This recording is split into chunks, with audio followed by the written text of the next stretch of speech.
بسم اللہ الرحمن الرحیم۔ آج ہم آپ کو اپنی اس ویڈیو میں نواسۂ رسول حضرت امام حسن علیہ السلام کی سیرت و کردار اور آپ کے تعارف کے حوالے سے معلومات فراہم کریں گے۔ یقیناً آپ کو ہماری یہ ویڈیو اچھی لگے گی۔ اگر آپ کو ہماری یہ ویڈیو اچھی لگے تو آپ سے گزارش ہے کہ اسے دوسروں کے ساتھ ضرور شیئر کیجیے گا۔ نواسۂ رسول حضرت سیدنا امیر المومنین حضرت امام حسن علیہ السلام بامقام مدینہ منورہ بروز سہ شنبہ 15 رمضان المبارک 3 ہجری حضرت سیدہ فاطمہ الزہرا سلام اللہ علیہا کے بطن مطہرہ سے پیدا ہوئے۔ حضرت جبریل امین باخط طلا قطع حریر بیشتی پر آپ کا نام نامی و اسم گرامی حسن بطور ہدیہ باخدمت اقدس حضرت محمد صلی اللہ علیہ وآلہ وسلم حاضر ہوئے اور فرمایا کہ اپنے اس فرزند کا نام حسن رکھیں۔ یہ نام اللہ پاک نے پوشیدہ رکھا تھا کہ آپ ہی اپنے صاحبزادے کا نام رکھیں۔ ایام جاہلیت میں یہ نام کسی شخص کا نہ تھا، بس آپ کا اسم گرامی حسن ہی رکھا گیا۔ دوسرا نام آپ کا شبر تھا، کنیت آپ کی ابو محمد، لقب مجتبیٰ نقی سبط اکبر ہے۔ دوازادہ آئمہ سے آپ دوسرے امام ہیں۔ آپ کا ختنہ اور عقیقہ ولادت کے 7ویں روز ہوا۔ رسول خدا نے اپنے پاس سے 2 مینڈوں کے ساتھ عقیقہ کر کے لوگوں کو خیرات کیا۔ داعیہ کو بھی ایک ران اس میں سے مرحمت فرمائی اور بالوں کے برابر چاندی خیرات کی۔ اگر آپ کے اخلاق اور عادات کی بات کی جائے تو آپ کے مکارم اخلاق و حسن عادات کی مکمل تفصیل بیان کرنا تو اس ویڈیو میں ممکن نہیں۔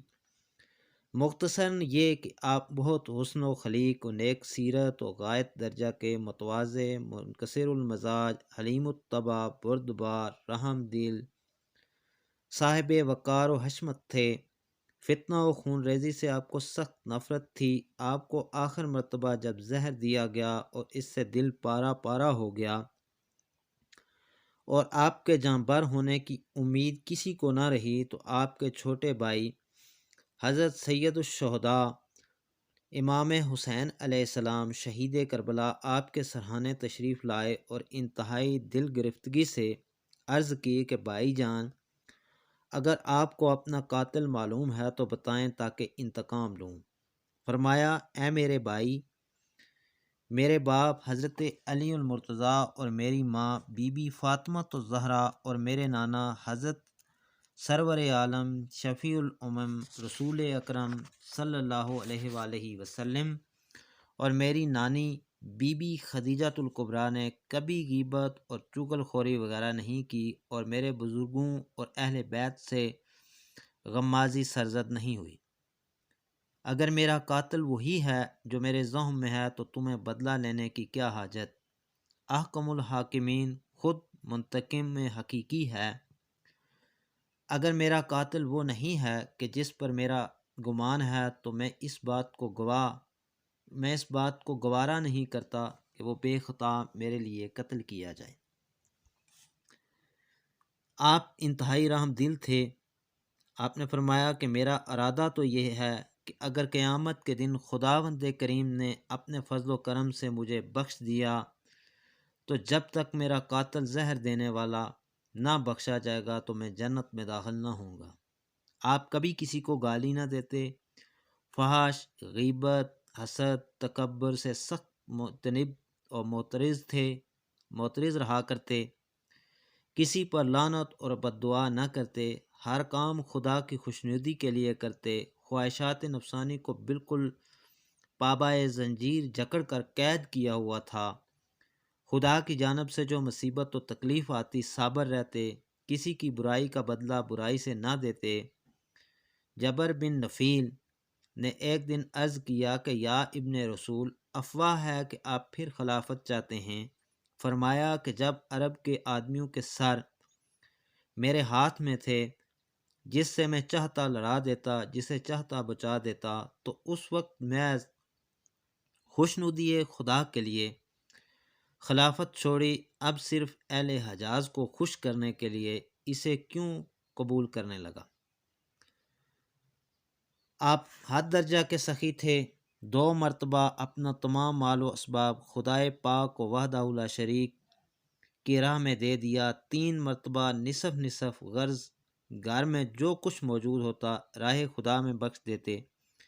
ایک دفعہ ایک سائل نے سوال کیا تو 1,00,000 درہم عطا فرمائے، ایک اور سائل کو 25,000 درہم دے کر بھی عذر خواہ ہوئے کہ کاش اس وقت میرے پاس یہی کلیل رقم موجود تھی ورنہ زیادہ دیتا۔ آپ کی عبادت اس درجہ بڑھی ہوئی تھی کہ جو طاقت بشری سے خارج اور امکان سے باہر تھی، باموجودگی بیشتر گھوڑوں، اونٹوں اور سواریوں کے 25 باپیادہ متواتر حج کیے، تمام عمر عبادت و ذکر الہی میں مشغول رہے، کبھی خدا کی عبادت و ذکر سے غافل نہ رہے۔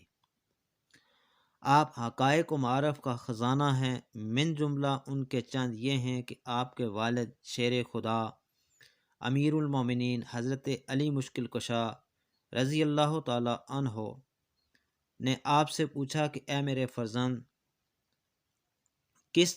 سداد کس چیز کا نام ہے؟ فرمایا کہ ابا جان، حسن خلق سے ہر برائی کو دور کرنا۔ پھر پوچھا کہ جوانمردی کسے کہتے ہیں؟ فرمایا کہ تنگی و اسرت کی حالت میں خیرات کرنا۔ پھر پوچھا کہ ملامت کیا چیز ہے؟ فرمایا کہ مال جمع کرنا اور آبرو خرچ کرنا۔ پھر پوچھا غنی اور مالداری کس چیز کا نام ہے؟ فرمایا کہ آدمی کا اپنے مقصوم میں رہنا، اگرچہ قلیل ہی کیوں نہ ہو۔ پھر پوچھا ذلت کیا ہے؟ فرمایا مصیبت کے وقت راضی بارضا رہنا۔ پھر پوچھا حلم کیا ہے؟ فرمایا اپنے نفس پر قادر رہنا، غصہ کو پی جانا۔ پھر پوچھا کہ بے وقوفی کیا ہے؟ فرمایا کہ شریف آدمیوں سے خواہ مخواہ کسی وجہت کی طلب میں جھگڑا کرنا۔ پھر پوچھا کلفت کس چیز کا نام ہے؟ فرمایا بے فائدہ کلام اور بے معنی جملے بولنا۔ پھر پوچھا اچھا شرف کیا ہے؟ اور فرمایا کہ تنگی اور احتیاجی کی حالت میں لوگوں کو دینا اور کسی کے گناہ معاف کر دینا۔ پھر پوچھا کہ سعادت کیا ہے؟ فرمایا کہ نیک کاموں کی بجا آوری اور برے کاموں کے چھوڑنے میں کوشش کرنا۔ پھر پوچھا کہ کمینہ کون ہے؟ فرمایا جو نالائق آدمیوں کا پیروکار ہو، گمراہوں کا ہم نشین ہو۔ پھر پوچھا غفلت کسے کہتے ہیں؟ فرمایا کہ مساجد میں فرض کے لیے نہ جانا، مفاسد کی اطاعت کرنا۔ آپ ذکائے سعادت الکونین فی فضائل الحسنین کے صفحہ نمبر 26 تا 29 فصل 4 باب دوم میں لکھا ہے، تفسیر واحدی میں امام حسن رضی اللہ تعالیٰ عنہ کے ذکا کی بابت ایک شخص بیان کرتا ہے کہ میں مدینہ کی مسجد میں آ کر دیکھتا کیا ہوں کہ ایک شخص جماعت کثیرہ میں بیٹھا ہوا آن حضرت کی حدیث بیان کر رہا ہے۔ میں نے اس محدث سے پوچھا کہ شاہد اور مشہود کے معنی بیان کیجئے۔ فرمایا شاہد سے مراد جمعہ کا دن اور مشہود سے عرفہ کا دن مقصود ہے۔ پس میں اور لوگوں کے پاس جو اسی مسجد میں واعظ بیان فرما رہے تھے گویا اور انہی دونوں لفظوں شاہد اور مشہود کے معنی پوچھے، انہوں نے بھی اسی کے قریب قریب بیان کیا جو پہلے محدث نے بیان کیا تھا، یعنی شاید جمعہ کا دن ہے اور مشہود قربانی کا دن۔ پھر میں وہاں سے ایک اور جوان شخص نورانی چہرہ کے پاس گیا جو لوگوں کو واعظ کر رہا تھا اور انہی دونوں لفظوں کے معنی دریافت کیے۔ اس جوان نے جواب دیا کہ شاہد محمد ہیں اور مشہود قیامت کا دن ہے۔ تو نے نہیں سنا کہ خدا تعالیٰ نے قرآن مجید میں اپنے پاک رسول سے خطاب فرمایا ہے، یعنی اے پیغمبر، ہم نے تمہیں شاید حال خلائق اور مسلمانوں کو جنت کی خوشخبری دینے اور کافروں کو دوزخ سے ڈرانے کے لیے بھیجا ہے۔ اور دوسری جگہ حق سبحانہ و تعالیٰ فرماتا ہے، یعنی قیامت کا وہ دن جس کے لیے سب لوگ جمع ہوں گے، وہ دن حاضر کیا گیا۔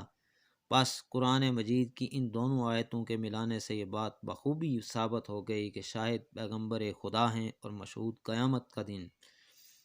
یہ سن کر میں وہاں سے چل دیا اور لوگوں سے ان تینوں صاحبوں کے نام دریافت کیے۔ حاضرین نے کہا جس سے پہلے تو نے پوچھا تھا وہ عبداللہ بن عباس ہیں، دوسرے مسعود عبداللہ بن عمر اور تیسرے صاحب کا نام مبارک حسن بن علی ہے۔ صاحب تفرع الاذکیاء نے جلد دوم کے صفحہ نمبر 512 میں لکھا ہے کہ آپ کی کرامتوں کا حصر نہیں کہ اس کو بیان کروں، ہر ایک مستحسن کرامت، ہر ایک فعل اعجاز تھا، اور دیکھو کہ اب تک 1200 سال گزر چکے ہیں، ان کی تاثیر اولیاء امت محمدیہ میں ظاہر ہے، اور جس طرح کے معجزے انبیاء سے سرزد ہوئے ہیں اسی طرح کی کرامتیں اولیاء سے متی ہیں۔ یہ برکت محض انہی حضرت کی برکت سے ہے۔ انتہا بقدر الحاجت۔ آپ کے حلیہ کے بارے میں اگر بیان کیا جائے تو آپ نازک جسم تھے، رنگت سفید، سرخی مائل، رسیلی آنکھیں، آپ کے رخسار فراخ، انتہائی سیاہ اور ملائم تھے، سینہ مبارک سے زیر ناف تک بالوں کا ایک سیاہ خط کشیدہ تھا، پھیلی ہوئی داڑھی، گنگریالے بال جو اکثر کندھوں تک رہتے تھے، نازک اور سڈھال گردن، تمام اعضاء بڑے بڑے مگر نازک سینہ مبارک، بہت فرق اور وسیع قد درمیانہ، نہ بہت زیادہ بڑا نہ بہت زیادہ چھوٹا، متناسب الاعضاء اور موضوع الاجزاء تھے۔ حسن میں آپ اس قدر ملاحت و نمکینی تھے کہ کسی شخص کے چہرہ میں بالکل نہ دیکھی گئی۔